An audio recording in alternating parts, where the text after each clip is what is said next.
Hi, everybody. My name's Sue Cipriano, and my guest today is Dr. Neil Cherry. Dr. Cherry is from New Zealand. He has a doctorate in physics. That's where the doctor comes from, and he's done so many things I just don't even know where to start. He has gotten a couple of prizes for services to peace and disarmament research and education, and for defending the honesty of science. That the latter one, for defending the honesty of science, was just in this year, 2001.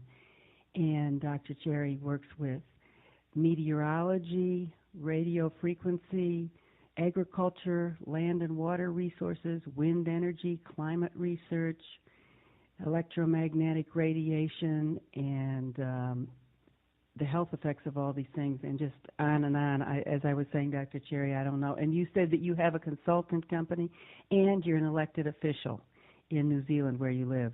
Incredible. And now you're passing through the Bay Area here. Yes, well, I was invited to an annual Italian Congress on the health effects of electromagnetic radiation, so I thought I would take the opportunity to come to the Bay Area, and then I'm going up to Seattle, then I'm visiting my daughter in England, visiting laboratories and universities in Europe, and going to this Congress. And actually, you've also written about and done research on the Sutro Tower right here in San Francisco. So we're going to be talking about that. I just don't even know where to start. The whole issue of electromagnetic radiation is something that one of the many things that people don't seem to be wanting to really face, and they get a lot of information from the companies that put out that make money from the microwave devices. I don't know too much about this, so I know you have lots and lots of evidence. Since we live in San Francisco here, let's just start with, since I live in the Bay Area, let's start with that, the Sutro Tower. Yes, well, there's been a lot of community concern about the Sutro Tower for a long time in terms of the health effects, and the City Health Department did a study. Well, excuse me, I'm just going to interrupt you and say the Sutro Tower is a big, huge radio tower in San Francisco. It's not just radio, but also TV. It's got over 30 megawatts of radio frequency output. So it's a massive system, with most of the radio and TV for San Francisco comes from a single source. And so if there are any effects from it, then it's focused on that source. So it's focused largely towards the main area of downtown and to Oakland and Berkeley on the other side. There's very little going to the west because it's just one little suburb there. And so, as I mentioned, the City Health Department did a study, and they found a doubling or more doubling of the childhood cancer in just to the east of the tower in the Noe Valley area. And so I thought I would carry out a study of the spatial distribution of cancer. And I looked at a study done in Britain around radio and TV towers there, and that seemed to me to follow the radiation patterns, because using my physics background, I looked at the way that the radiation comes out from the tower and is focused at various points. And so it goes not through a single line, but it goes up and down. And so it gives us a good opportunity that if the cancer rates go up and down as you go out from the tower and match the radiation, it's very strongly causal. And so I obtained an environmental impact report which had information about the radiation patterns, and I obtained the childhood cancer data from a published paper, and they match. I did 3 studies. I said within a kilometre of the tower, out to about 4.5 kilometres, and outside 4.5 kilometres, what are the cancer rates? And from outside, low, middle, high, for all these childhood cancers. And then I said, what about this undulating pattern that was measured and theoretically shown, and it goes up and down with the pattern perfectly? And said, well, let's say we don't know what the pattern really is, and start 8 kilometres away and see if the cancer just keeps on increasing the closer to the tower you get, and it does. So 3 totally independent analyses all point to the hypothesis that these signals produce cancer in residential levels of exposure. That was the hypothesis behind the paper. And it's backed up by at least 6 other studies. Around the Vatican radio tower in Rome, there is a decrease in cancer as you go away from the tower for adult cancer and childhood cancer. And the same thing in the UK, and also there was a study done in Australia. So it's quite strong evidence that these things are carcinogenic. Now, if it's carcinogenic, what is causing the cancer is what questions I asked. What is the mechanism? And so I did the search in the literature, and I found there were dozens of studies showing chromosome damage.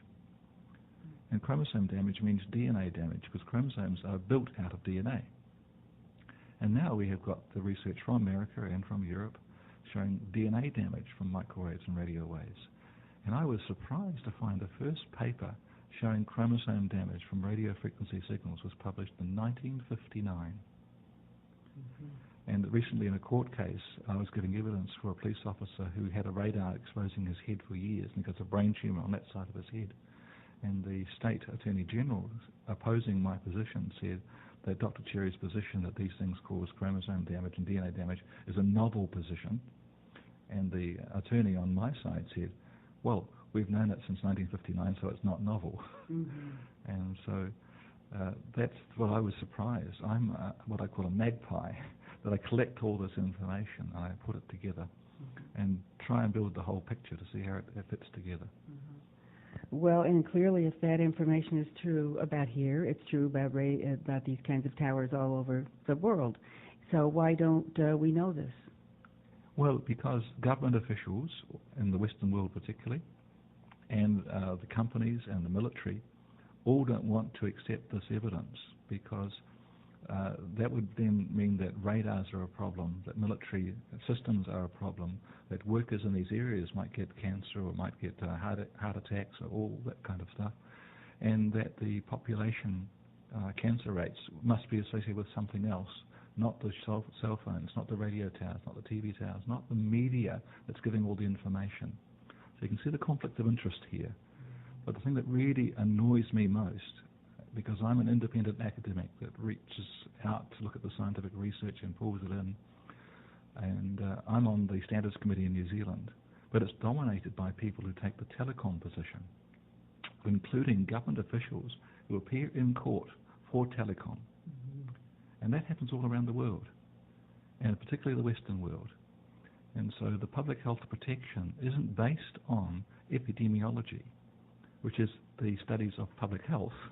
It's based on the assumption that the only thing that these things can cause is heat. Because after the war, all these radars and radios were used, and they said, oh, we know they heat people, so let's avoid heat. And then the work on ionizing radiation from nuclear powers and nuclear bombs, things like that. There was a big argument for many years about, does that cause cancer? Or just the blast in Hiroshima and Nagasaki, was it just flying glass and falling buildings that caused the problem? And we found it caused cancer. And they said, why does it cause cancer? Because it is causing ionizing radiation, ionizes things in the body, and the free radicals that are formed by ionizing damage the DNA, therefore it can cause cancer. Now, therefore ionizing radiation causes cancer. If it's non-ionizing, it can't cause cancer. But chemicals aren't ionizing and they cause cancer by interfering with cells, by damaging the DNA. And so I've discovered that the body is full of electromagnetic